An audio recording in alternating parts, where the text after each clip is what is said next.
காலையில் இப்போ ஒரு டைம் சீசனும் மறுபடியும் ஈவினிங் ஒரு டைம் சீவணுமா அதை? அதனால தான் குடமே ரொம்பல. ஆ அதான் ஏறி இருந்தா அரை குடம் வந்துனுங்க.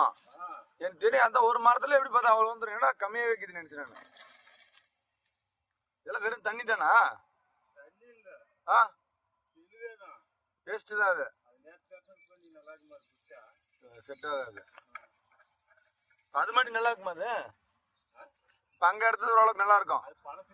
ஆ ஆ ஆ நாளைக்கு குடிக்க நல்லா இருக்கும்.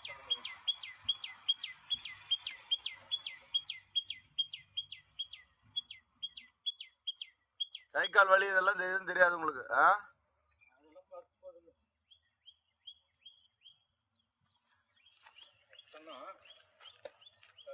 என்ன பண்றது?